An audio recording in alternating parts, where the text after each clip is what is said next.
All right, everybody. We are here today. We've got Ian Stirsman, master distiller of MGP's Ross and Squibb Distillery. What's going on, buddy? Good to see you. Oh, not too much, man. Life's been good, and it's good to see you. I haven't seen you in a while, so I'm glad we get to chat. It's been a minute, dude. Every time you and I get together, it's always a good time, whether it be in North Carolina when you're making the rounds, heading to Bin 110, drinking, I think Gatsby is what we were drinking that night, or if Yep, it's yeah, at the Penelope, it was the Lux event that we saw each other in Bardstown last time, right? yeah. Lux Row KBF event. Oh my That was a goodness. good time. It's got to make you feel good when you see that many people clamoring for what you're making. Like to see the people just like leaving. You remember you'd see people with like boxes of stuff just like walking away, and you're just like, oh, dude, that's just got to make you feel good. Yeah, that was a cool event because we got all of our brand families together. Mike and Danny from Penelope were there, Rempy from Lux Row was there, and Stephen Beam from Limestone. So we kind of got the whole family together and had a good turnout, and it was a lot of fun. Oh, it was like a Voltron. You guys like it was Captain Planet of industry where everybody was just coming together, showing their wares, and then the people were just eating it up or drinking it up with a spoon, I should say.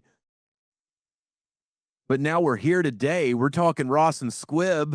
I've not talked to you in a minute or two. If you could just give me a brief history of Ross and Squibb, MGP, and the expressions that fall under that moniker. I know you have been extremely busy, so just if you could give me a brief history of that. Yeah, I mean, I think when people hear the name MGP and the name Russ and Squibb, they don't immediately go to Heritage Distillery, but that's really what we are. I mean, we've been around since 1847 in one form or another. And we kind of like to break our history up into the pre-prohibition and post-prohibition. So pre-prohibition, the distillery was originally the Rossville Union Distillery, opened up in 1847. And then in 1869, right next door, the Squibb Distillery started up. So that's where that Ross and Squibb name comes from. And then post-prohibition, the Squibb Distillery would get bought by Shenley and become the old Quaker Distillery. That operated into the 1980s, then shut down. The Rossville portion of the distillery burned down right at the end of Prohibition, and Seagram's came in, rebuilt everything in the 1930s, and they operated the distillery up till 2002. It was Pernod Ricard for a few years after that, and then we operated under the moniker LDI for a couple years. And then MGP came in 2013, and MGP's main business, was contract distilling. So that's what we did for a long time, and then we introduced the Remus brand, and then a little after that, we bought Luxco, and that's when we brought in, like I was talking, John Rempe with Lux Row, and Stephen Beam with Limestone Branch, and the Yellowstone brand, and Luxco is now our branded spirits division.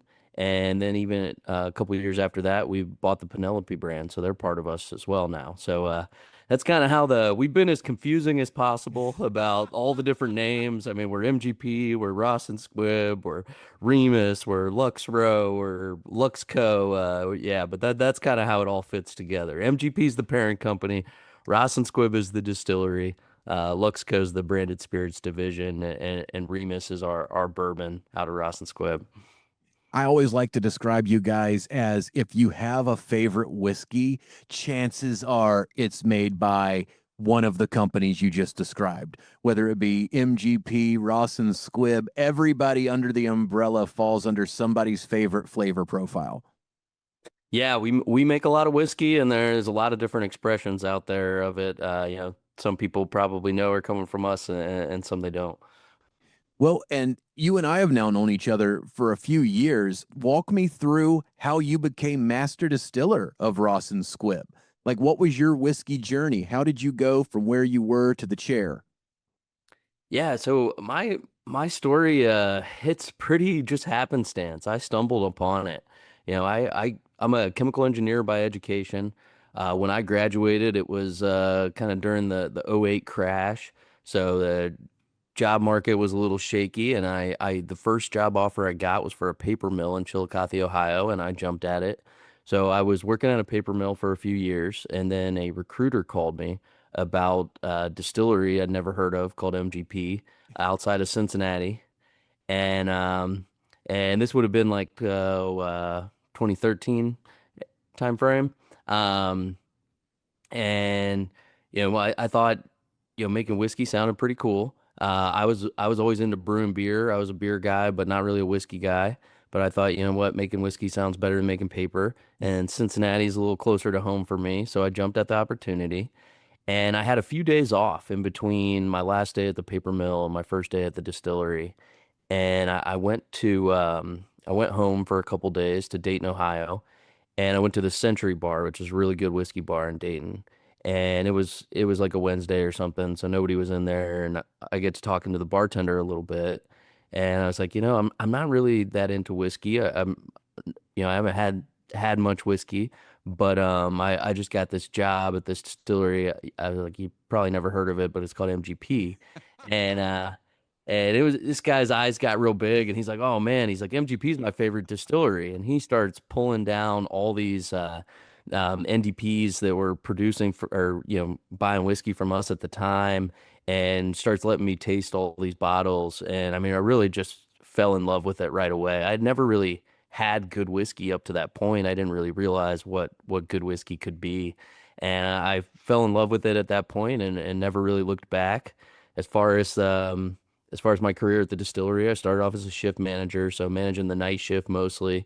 And people that have been to the distillery, they're always amazed when I tell them, it's a big place. It's like a mile from north to south, and they're always amazed when I tell them, on night shift, six operators and a shift supervisor run the place on night shift. So you really got to learn the place quick. There's not a lot of help on night shift. You got to learn if something breaks, you got to learn how to fix it. So that was great experience. And then I moved from that role to a process engineering role. And then they created a role for me where I basically moved around the distillery, managed each area for a few years at a time. So I managed our boiler house and dryer house for a few years, moved over to our fermentation yeast prop for a few years, and then our whiskey distillation and mashing for a few years. So got to learn each area really in depth. And then our previous master distiller retired, and it was just good timing, luck of the draw, I guess. So, but yeah, it's a dream job now. I love it. You may say luck of the draw, but look at your background. They were priming you. You went through the old school method of getting to the chair. You didn't just get to the chair, you worked every area before. That's how it's supposed to be done. That's why you can pivot now when things go awry because of that background of them putting you through the different portions of the workflow, you know? Yeah, yeah. I mean, I was lucky. Greg Metz was great mentor when he was there, and then Messy. Gordon working after Greg, and I was really lucky to get to learn from some great people at the distillery. You've definitely sat under a pretty amazing learning tree. And now that you're in the chair, I mean, honestly, man, we've talked about this on camera and off. I think some of the liquid that's been produced under your stewardship of this brand has just been just master strokes above what was produced before you got there. And that's nothing against what happened before you got there. It's just been so damn good since you've been putting out some of the Remus reserves, some of the Gatsby reserves, some of the, oh my God, the Babe Ruth. The Babe Ruth is so good. And all of that falls under your time in the chair. So it's experienced some momentum. Like the since you've got there and since you've been putting out what we've been enjoying the past few years, there's just been a momentum behind the juice. And what's been your approach? Like, how do you go about not only honoring the heritage that you come from, but how are you defining your time as master distiller and the liquid that you're putting out right now? Yeah, I mean, as far as the brand's heritage go, it's a relatively new brand, right? So there's not much heritage, which is pretty cool because we can kind of meld the brand still into what we want it to become. It's not that really well established brand, but then it is a little bit of pressure honoring the history of the distillery because all my favorite whiskeys come from our distillery. I think we make fantastic whiskey. And that's a lot of pressure to live up to, especially because we do such a huge business of contract distilling, and we make the whiskey for so many other brands. So many people have had really great expressions of our whiskey under the 1,000 different labels that are out there.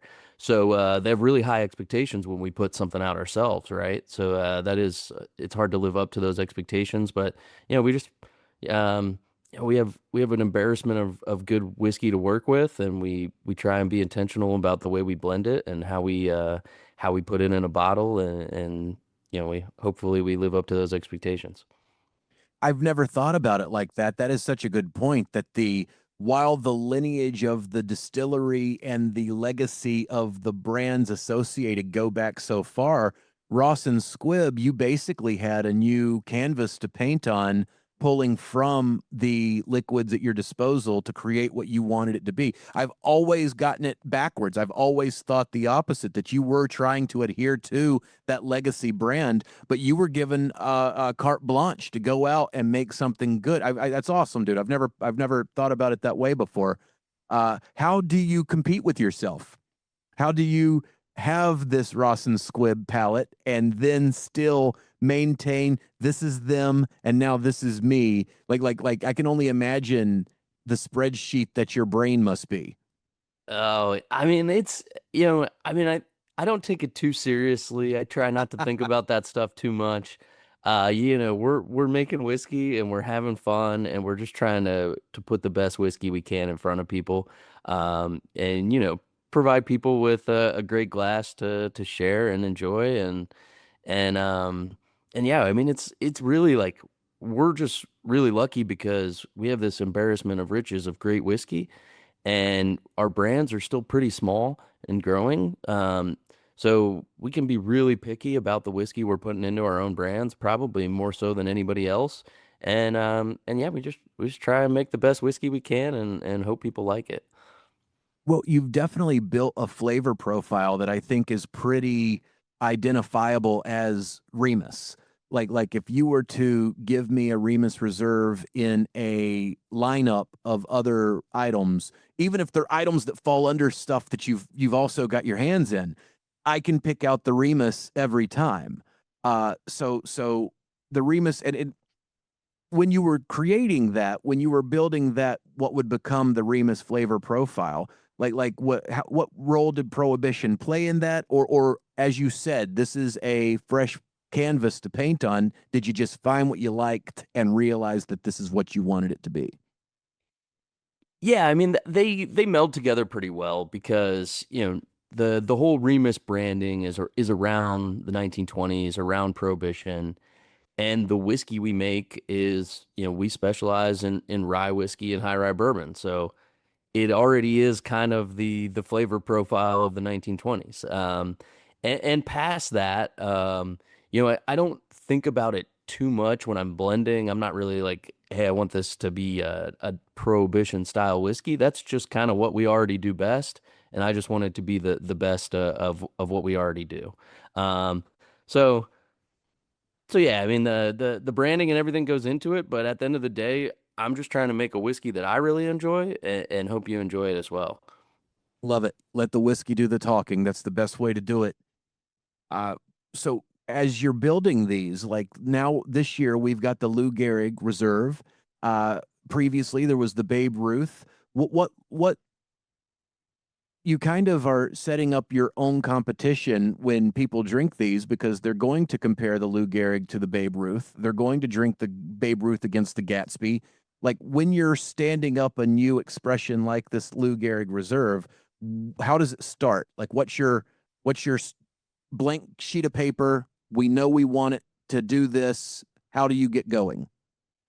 Yeah, I mean, first it was just kind of, choosing who we were gonna honor next, right? Because Babe Ruth was a an obvious choice because, like I said, the brand's all about the 1920s, and he was maybe the biggest icon there was of the 1920s. So that was just an obvious choice, and we're looking to, how do we follow that up? And what better way than to follow it up with the guy that actually followed him in the lineup for the Yankees? So Lou Gehrig was a great player in his own right, known for his consistency and humility, just, it seemed like a natural fit. And then as terms of building the whiskey, I mean, we wanted, we started with we were going to do four mash bills instead of three. We did three for Babe Ruth's number. We were going to start with four different mash bills for Lou Gehrig's number. But, after we decided that, again, it was just kind of going back to the well and what do we have and how do we make the best whiskey from the stocks we have to work with. And I think we really started the base of it was kind of the same as the base of the Babe Ruth. So just about 9 years ago in 2017, we started making a new bourbon mash bill. It's the highest rye mash bill. It's the 51 corn, 39 rye, 10% malted rye. And that's been the base of both Babe Ruths, and it's been the base of the Lou Gehrig as well. And it's kind of neat because there's other things in there as well, but it almost gives the consumer a little bit of like of the same experience as you get just seeing how, because that's our oldest batch of that mash bill we've ever made. So the consumer's kind of getting to see how it ages, it almost at the same time as I'm seeing how it ages, right? And that's pretty neat. And that mash bill has become one of my favorites that we do, and I'm excited to see, how it continues to age up because almost every mash bill we do, I've seen a 12 or an 18 or a 23-year-old version of, and I've never seen that of this mash bill. This 9-year-old that's in the Babe Ruth is the oldest we have. I love that for the consumer too, because you know how people like to go back and taste them against one another. So you can potentially do a flight of the different like watch it grow up, so to speak. Like you can then pick apart, well, I like this and I like that, and I got this from this. And it's one of the cool parts about whiskey right now is that you can be that specific with what's in the glass and let the consumer go through and geek out on it.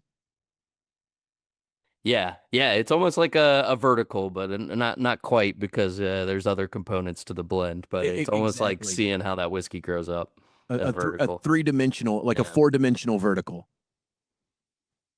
And this one is the second, like you said, you're honoring Luth. You guys also, there's some cool little uh, philanthropy. Like you did a lot with the philanthropy as it was attached to this one, working with that organization, as well as like down to the proof. Like you guys really went all out in terms of honoring Lou Gehrig with this release. Yeah, I mean, if you're gonna honor Lou Gehrig, he's synonymous with the Live Like Lou Foundation and ALS. So, our company's been really great about philanthropy in the past. I mean, the last few years we've worked with the Water Boys Foundation, it's Chris Long's foundation, and we've supported that by funding a couple wells that we built in communities in Africa that don't have clean drinking water. But yeah, obviously this year with the Lou Gehrig release, we wanted to support the Live Like Lou Foundation, which supports research for ALS, but also helps support families dealing with ALS. So it's awesome to be a part of a company that gives back and supports us in and giving back to the community with our brands. So. Well, it was also cool to see the tie-in with the philanthropy and the marketing for this because you guys made sure that like this is going to a good cause. And you know how some companies will they'll use like you guys did it the right way. It wasn't like a we're doing it for this reason. It was like no, here it is, and we've made good whiskey, and we're honoring this sports legend and donating to a good cause. Like you guys really a classy hand with how you rolled out this product and your tie-in with the philanthropy. It was very nicely done. Well, thank you. We appreciate that. And yeah, and the marketing's pretty cool too. I mean, it's the bottle's beautiful. There's a bottle for every at bat he had during his career. So there's 9,665 different bottles, Oh, and then you really? you can kind of learn a little bit about the history of your at bat if you scan the QR code and type in your bottle number. It'll tell you what he did. You know, early in his career during that game or later in his career, that specific at bat. So That is it's freaking pretty badass, cool. dude. That is awesome. That is like attention to detail to the nines right there.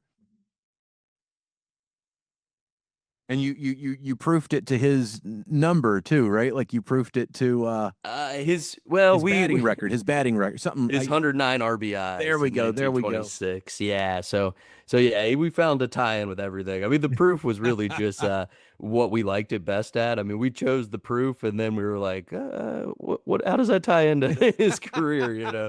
So 109 RBIs in 1926. Yeah. So, but yeah, every little detail was tied into him the best we could. And I can't wait to dive into it with you here in a moment and take a sip. Uh, do you ever like? Oh, I wanted to ask you this when you were talking about going to that bar in Ohio and having the bartender pull down all those whiskeys for you.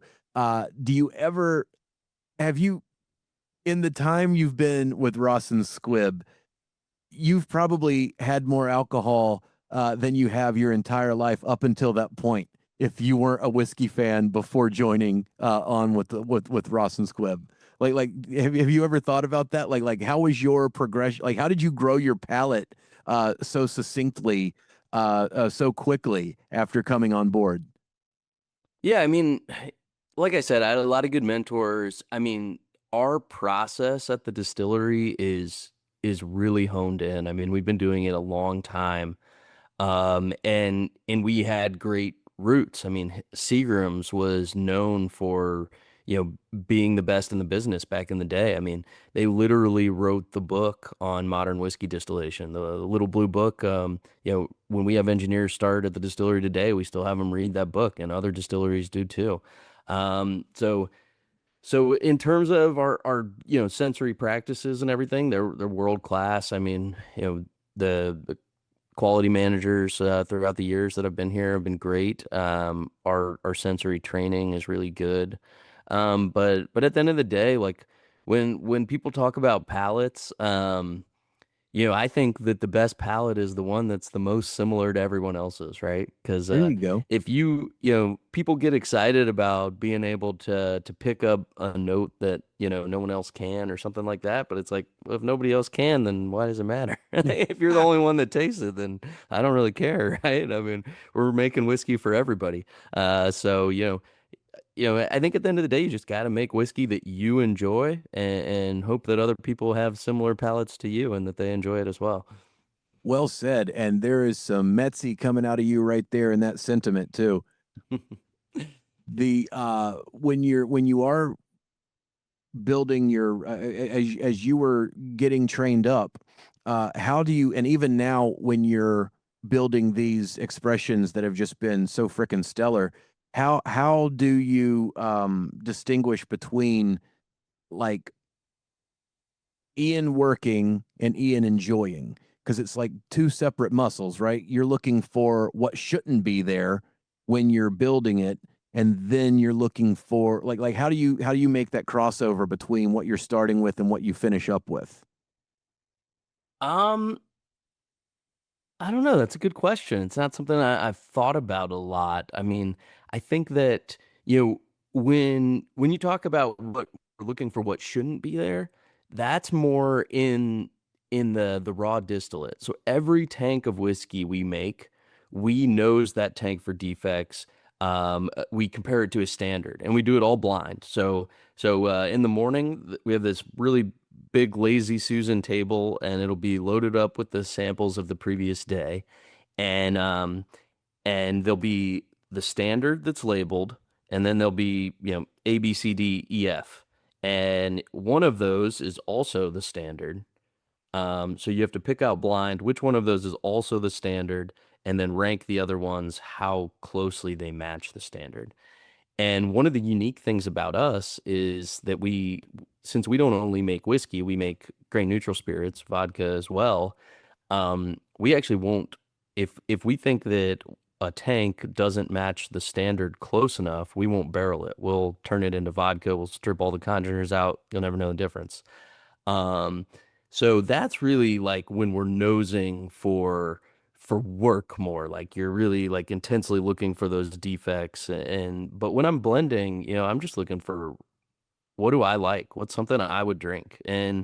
and that's pretty fun. So it's I hardly look at blending as work. I love to do that. So Well, and your track record shows that you're quite good at it. Uh, to anybody that's like coming to the brand for the first time, like where would you advise someone to start when they're having their first Remus, when they're having their first Ross and Squibb product? Like where would you advise them? Like if you were putting together a flight for someone to introduce them to the brand, where would you tell them to go?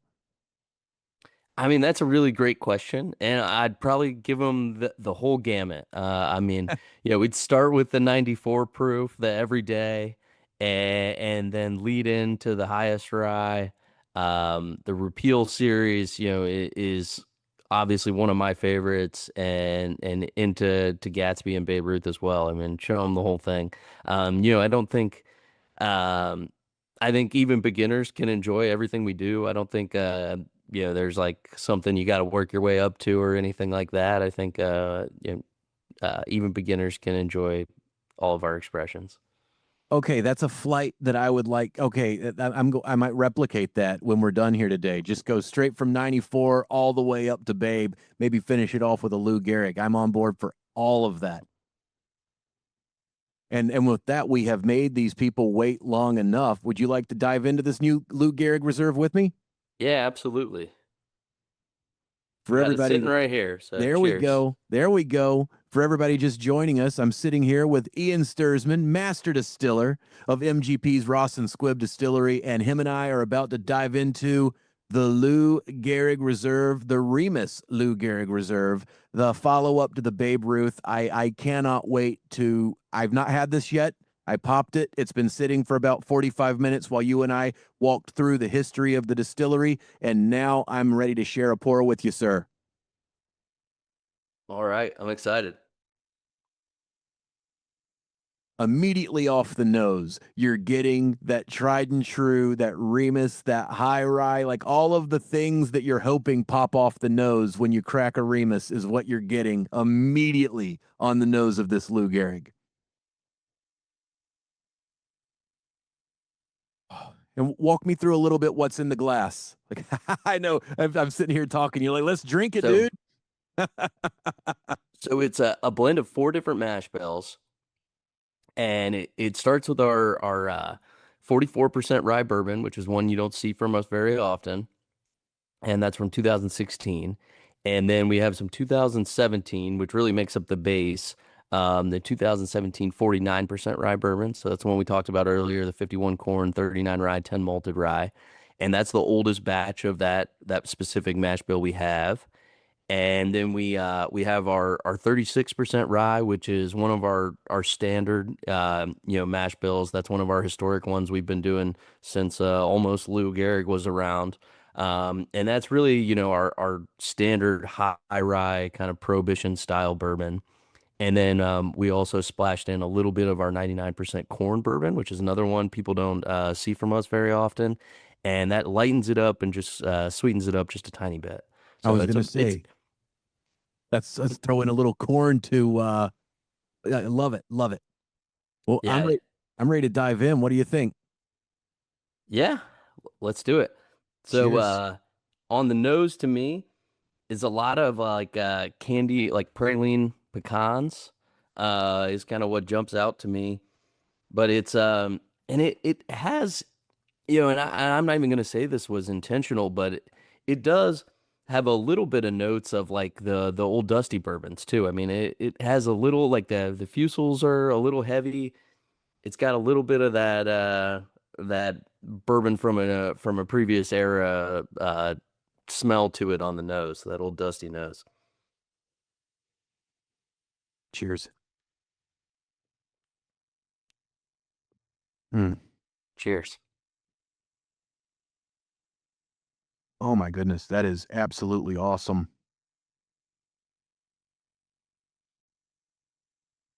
Oh, 109, perfect place to put this. It's got like all the weight and then it's still got all of the approachability from those ryes. It is, oh man, having that level of rye from the different mashes that you put into this expression, it gives it a dimension. It gives every piece of that spice like its own footprint in the glass. That is, Hmm. oh my God, dude, that is freaking phenomenal. And I'm glad that you cracked this one and let it sit while we were talking too, because for your listeners at home, when you try this, let it rest in the glass. I do think this is one that definitely benefits from a little time resting in the glass. Oh my Lord. I think the hard part about this one's going to be the patience, giving it the respect it deserves, because it's you just want to keep, you kind of want to crush it. Like the first, like your instinct is to just keep going back for more. Like it's very approachable. It's got so much depth of flavor that you're it's enticing to the palate. Like every you're searching. It's one of those nice ones that you can sit with and search through and get more out of as you drink it. And it's got that beautiful it, there's no other way to say it. It makes you salivate for the next sip. It's a very frickin' tasty pour of whiskey. Yeah, you do want to keep going back. Oh my God. And then that finish, there, the beautiful. I think my favorite part, and I think the master stroke of adding that 99 corn to it is it does round out the dimension of the pour, but it also everything hits the tongue the way it's supposed to, and then that sweetness sort of like holds it together with a texture wise. Like not only is the spice doing what you want it to on the palate, but then it kind of sticks around and coats the palate, but not in a way that is too sweet. Like it's more of a binder than it is a coating. And then boom, the finish just kind of warms you up, but in the best possible way. Like the way that like you know what I'm talking about with that rye. Like it almost Hmm. cools you down and heats you up at the same time.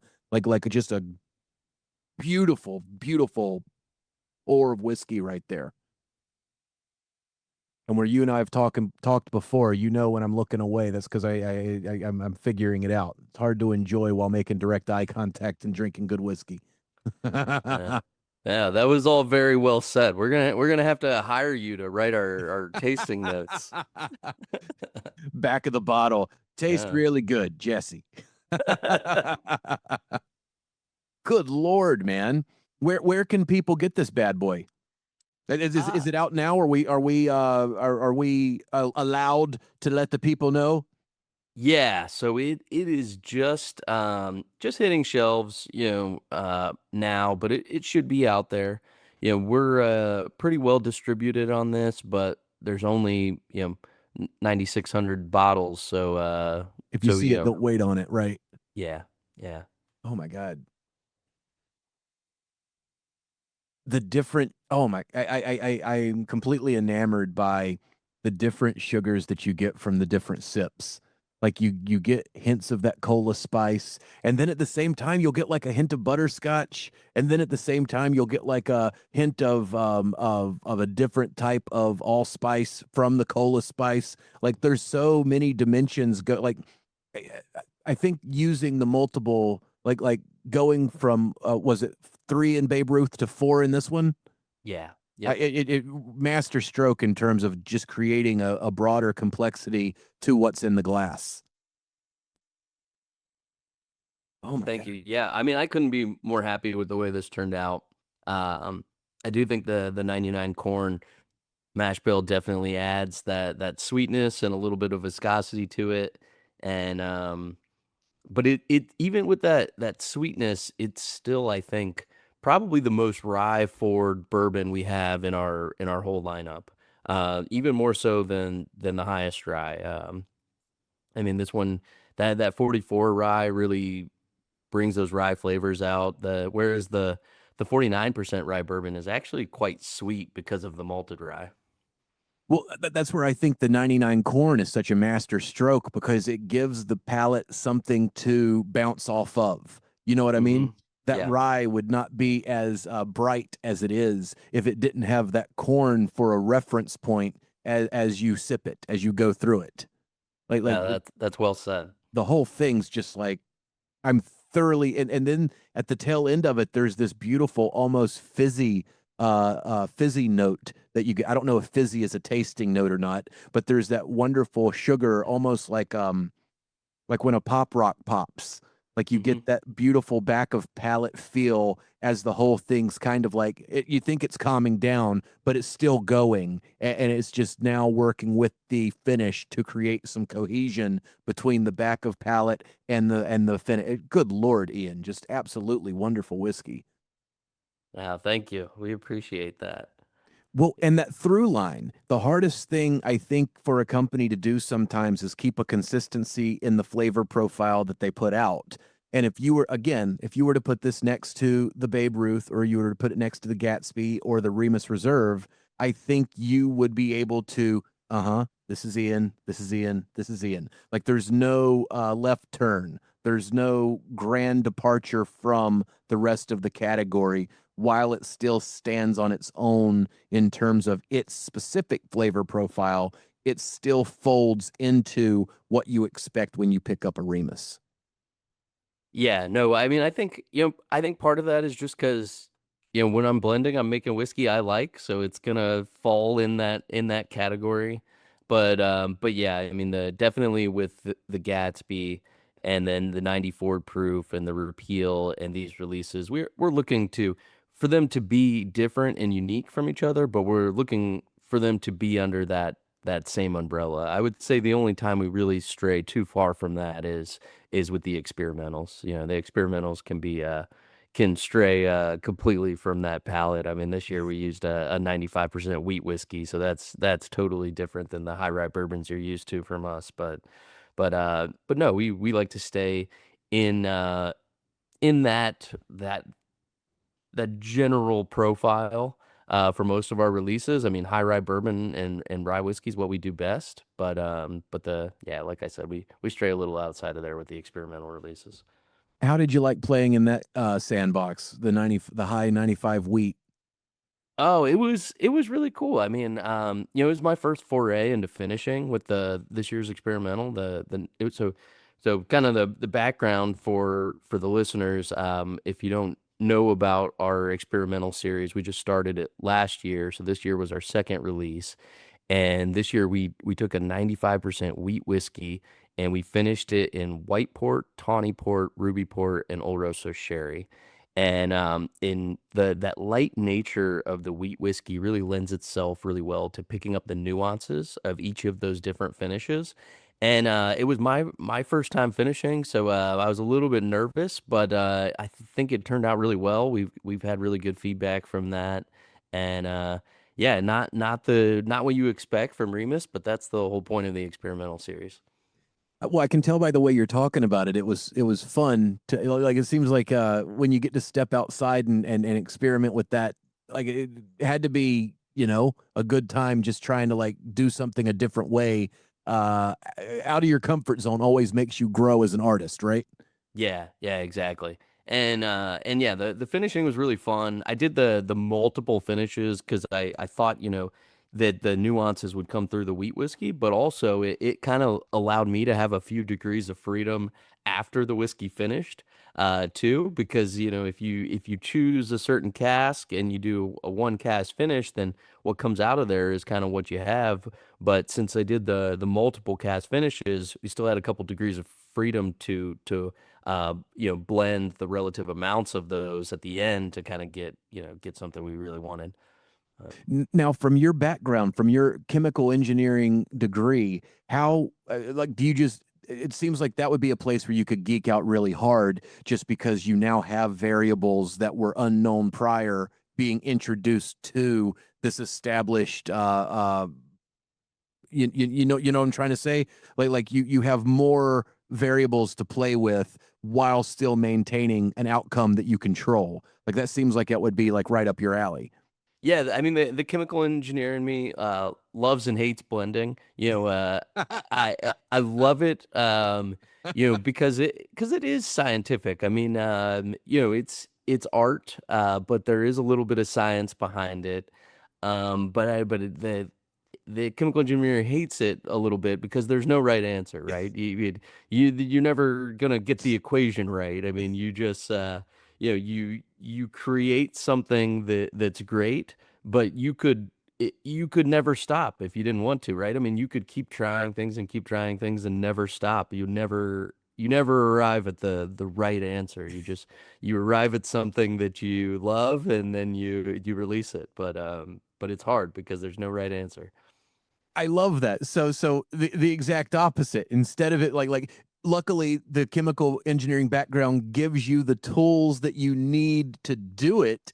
But from that class of thinking, it's the whiskey maker in you that makes the whiskey as good as it is. I love that sentiment. Like so you're almost battling yourself at all times because one side of your brain knows what you need to do, and the other side of your brain is going, "But this tastes so damn good. Let's stop right here."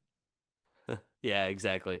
Yeah, it's a lot of fun though. I mean, I wouldn't change it for anything. I mean, I love this career that I've chosen. Well, you're crushing it, man. Like you're absolutely creating some of my favorite whiskey. Like I look forward to you're creating some of the whiskeys that I look forward to each year, just from knowing you and knowing what goes into making them, and then getting to taste them next to one another to see how you've created that separation of flavor while maintaining the consistency of brand. I've thoroughly enjoyed drinking through. I've enjoyed your tenure at Ross and Squibb so far, so I very much always appreciate getting to have a pour with you, buddy. No, I that means a lot, and I always appreciate getting to see people like you when I'm out on the road. So I always appreciate having a pour with you as well. Oh man, we've closed a few. We've closed a few parties, we've closed a few bars, but we've always had a damn good time doing it. Absolutely.